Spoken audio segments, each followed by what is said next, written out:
Welcome back to White Sox Daily, ladies and gentlemen. Aaron Feely back again with more White Sox news as spring training just continues rolling on.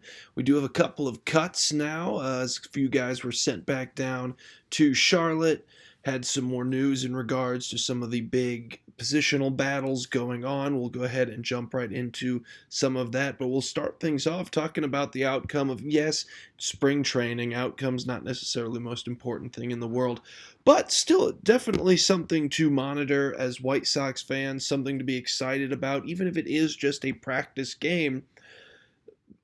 The absolute explosion from the offense yesterday against the Colorado Rockies, 12 runs put up, 11 of them in the fourth inning, as the White Sox just continued to just bat around and around and around against Colorado. It was truly something just sensational to watch. Got a couple of big time hits out of some of the young guys that you really wanted to see succeed there for Chicago. Most notably, Braden Montgomery coming in and contributing. Scored a run, got an RBI, came in actually off the bench for Everson Pereira, and we'll talk about that in just a little bit. But yeah, it was, just a spectacular night everywhere, all around. Dunn ended up with a home run in that game. A lot of guys spreading out the RBIs. Gotta love Romo getting out there, getting four himself. Another great day for Austin Hayes. He went 2 for 4. I believe he had one of the RBIs as well. Midas scored a run.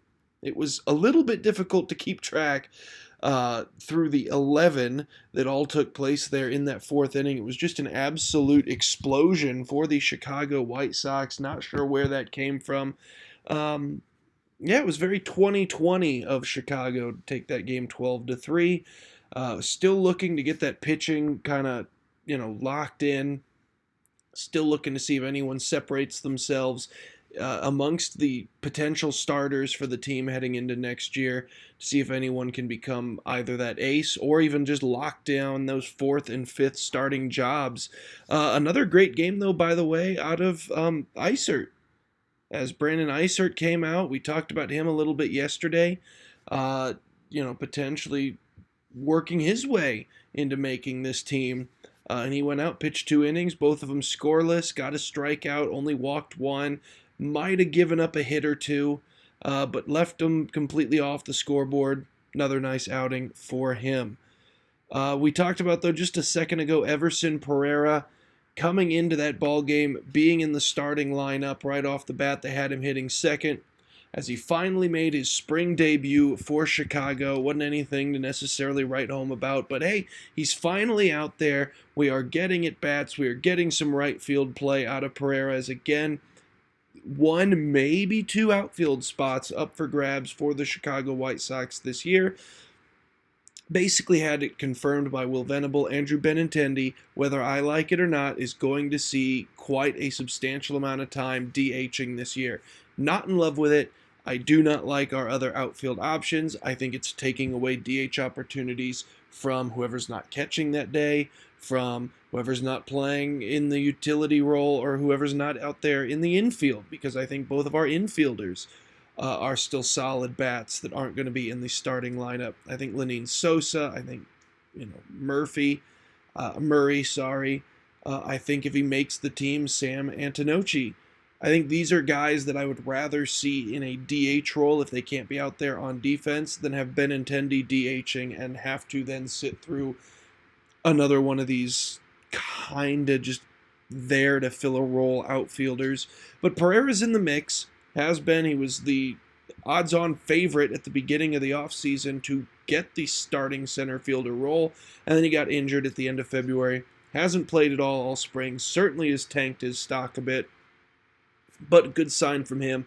He was able to get out there, play some defense, drew a walk his first at bat, and then did ground into the double play his second at bat. So an 0 for 1 day for Pereira, but was able to draw a walk, played some solid defense, came out of the game. Braden Montgomery went out there, got an RBI and scored a run. So that also probably didn't help Pereira's case when, the young top prospect went in for him and immediately looked way better.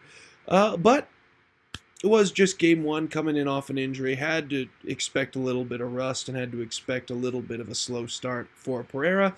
It was just nice to see him out there, see him back healthy. Um, Speaking though of some big time young prospects for the Chicago White Sox, something to be excited about once again.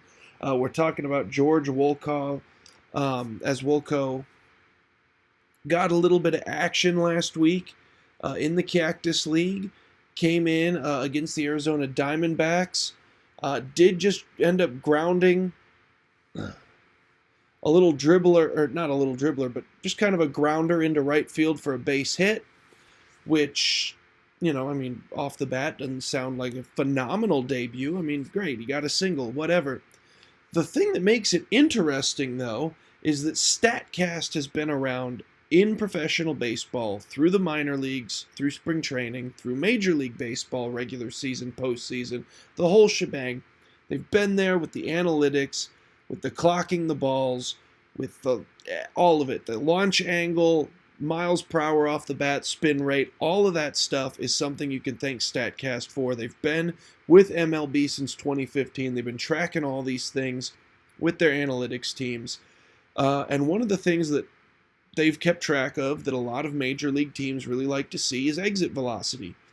How fast does that ball leave your bat after you've cracked it? His single to right field for the 20-year-old draft pick back in 2023 that a lot of people really fell in love with his potential and his raw athleticism and power at the plate. Aaron Judge was a comparison. That was more so just based on his frame than thinking that some fifth-round draft pick was Aaron Judge. But he does have a similar frame. He's 6'7". He's 240 pounds. He's a big kid out there in right field.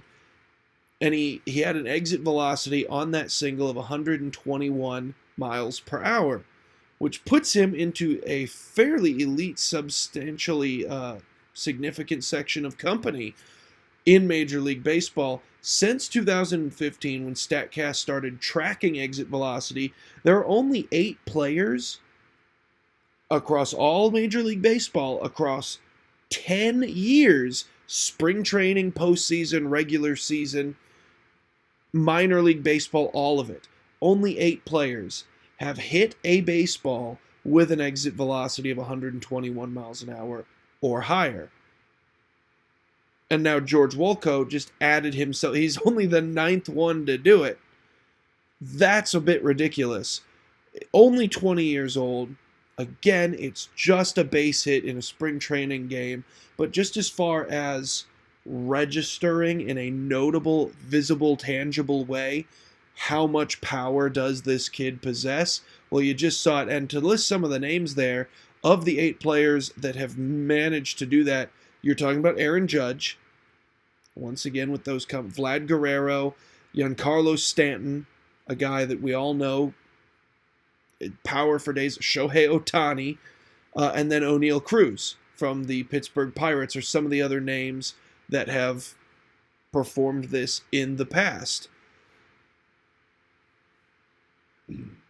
And to be in that general tier of power that you can put out there on display, something truly special from the young kid.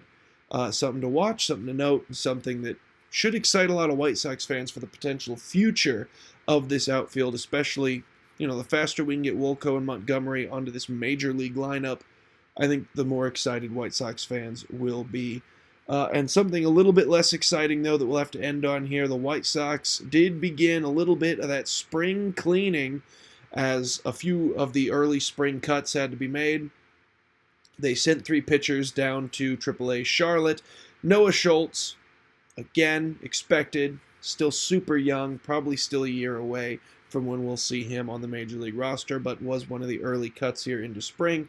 Tanner McDougal will also be sent down to AAA Charlotte. Both of those guys will likely be 2 of the top guns down there for Charlotte. They'll probably be every day, big part of that rotation.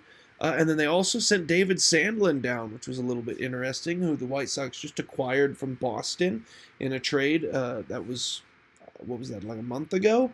they got Sandlin, and yeah, he's one of the early guys they've already sent down now. So interesting bit of news there is they sent down 3 of their pitchers. More cuts surely to come in the upcoming weeks as the White Sox continue to have to try to whittle this thing down, get some of the important players that they know have a higher chance of making the team, more reps through the final bits of games, and just trying to get closer and closer to those final cut numbers as the regular season approaches. But that will do it for tonight's episode. Thank you all for joining us here again today. If you liked what you saw, give us a like, give us a subscribe, follow the channel. Let us know in the comment section below how you feel about Everson Pereira. Will he be able to pick things back up? Does he still have a legitimate shot to try to become a starter in the outfield on day one, having missed so much of spring training already?